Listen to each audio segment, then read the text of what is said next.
पटना में पुलिस ने एक बड़ी कार्रवाई करते हुए अंतरजिला अपराधी गिरोह की साजिश को नाकाम कर दिया है। फतुहा थाना क्षेत्र में पुलिस मुठभेड़ के दौरान एक अपराधी घायल हो गया, जबकि मौके से भारी मात्रा में अवैध कारतूस और हथियार बरामद किए गए हैं। जानकारी के अनुसार 11 मार्च को पुलिस को गुप्त सूचना मिली थी कि फतुहा थाना क्षेत्र में एक अंतरजिला अपराधी गिरोह द्वारा बड़ी मात्रा में कारतूसों की सप्लाई जो है वो की जा रही है और अवैध हथियारों की डील होनी है। सूचना के आधार पर टीम का गठन किया गया। टीम ने बताए गए स्थान पर पहुंचकर कार्रवाई की तो वहां मौजूद अपराधियों ने पुलिस को देखकर भागने की कोशिश की। पुलिस द्वारा रोकने की कोशिश पर अपराधियों ने फायरिंग का प्रयास किया। इसके बाद पुलिस ने आत्मरक्षा में नियंत्रित जवाबी कार्रवाई की, जिसमें एक अपराधी के पैर में गोली लग गई। घायल अपराधी को पुलिस ने हिरासत में लेकर इलाज के लिए अस्पताल भेज दिया है। घटनास्थल से पुलिस ने करीब 1200 से अधिक अवैध जिंदा कारतूस और अवैध आग्नेयास्त्र बरामद किए हैं। प्रारंभिक जांच में यह भी सामने आया है कि इस गिरोह का संबंध अन्य जिलों से भी है और बरामद कारतूस किसी बड़ी आपराधिक घटना को अंजाम देने के लिए सप्लाई किया जा रहा था।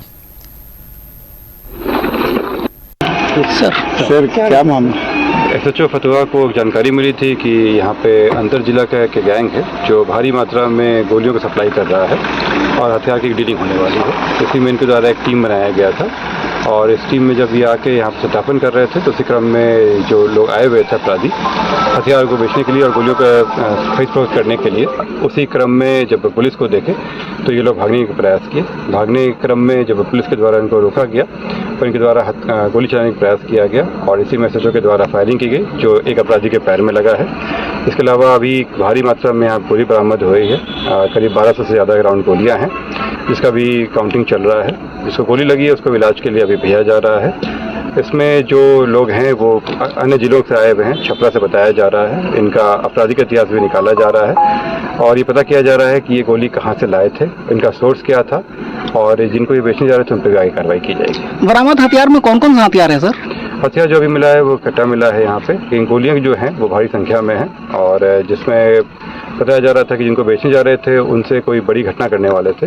इसी क्रम में जब एसएचओ के द्वारा ये कार्रवाई की गई है थाना के द्वारा तो इसमें एक बड़ी घटना को रोका गया है। क्या पुलिस के साथ काउंटर भी हुआ है? हाँ, वही बताया कि जब ये भाग रहे थे उनको रोकने के लिए जब किया गया तो इनके द्वारा फायरिंग की कोशिश की गई। फायरिंग जब की गई तो उसी में पुलिस को रोकने के लिए अपना कंट्रोल फायर। हमारे साथ संवाददाता पटना से उमेश चौबे भी जुड़ गए हैं, फोन लाइन पर उनका रुख करते हैं। उमेश, अपराधियों और पुलिस के बीच मुठभेड़ की खबर है, एक अपराधी भी घायल हुआ है, कैसे ये पूरी मुठभेड़ की घटना हुई है? हथियारों की सप्लाई बड़े पैमाने पर होनी थी पटना और नालंदा में, क्या और जानकारी निकल पा रही है? देखिए, अभी ये बहुत बड़ी घटना है। 1200 गोलियों का सप्लाई करने पहुंचे थे तस्कर। मुठभेड़ में एक घायल हुए, 3 गिरफ्तार भी हुए हैं। सारण से गाड़ी पहुंची है फतुहा। फतुहा के नयका रोड तिरुपतपुर जाने वाले ग्रामीण पथ पर गोलियों का डील करने 4 तस्कर पहुंचे थे। एसटीएफ और फतुहा पुलिस को सूचना मिली। पुलिस देखते ही तस्कर 3-4 राउंड गोली चलाया, जिसके कार्रवाई में भोला उर्फ सुंदर के पैर में गोली लगी, वहीं घायल हो गया। पुलिस ने भोला के अलावा उसके 2 साथी सुमित कुमार उर्फ गबरू और सत्यरोहन यादव को गिरफ्तार किया। एक तस्कर जो है पिंटू कुमार फरार हो गया। वो उसके साथ एक तस्कर का स्कॉर्पियो और एक हैरियर से 350 का 1200 गोलियां और 2 देसी कट्टा बरामद किए गए हैं। दोनों को गाड़ी को जब्त कर लिया गया है। सुमित और सारण का तेलपा गांव के रहने वाले हैं। सत्यरोहन बाढ़ का है।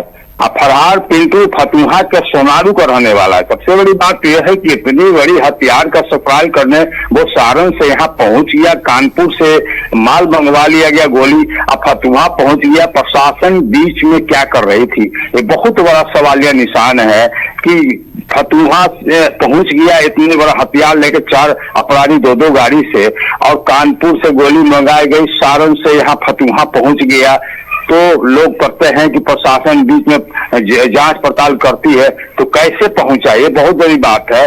और दूसरी प्रशासन का कहना है सीनियर एसपी का कि जांच पड़ताल से एसटीएफ हमने लगाया है, पूछताछ 2 टीम कर रही है। तो अब देखना है कि माल किनको देना था, क्या उनका ध्येय रहा है कि इतना हथियार 1200 गोली कट्टा देसी हथियार मंगाया गया, वजह क्या रही है, क्या उनका मंशा क्या था, ये सब तमाम बातों की जांच के बाद ही पता चलेगा कि मामला क्या है, लेकिन कानपुर से मंगाई गोलियां जैसा प्रशासन कहती है फतुहा में डिलीवरी होना था, तो फतुहा में डिलीवरी होना था तो वो किस हथियार मंगवाए थे लोग कि किसका सौदा करना था, क्या करना था, क्या घटना का अंजाम देना था, ये बहुत बड़ी मामला है।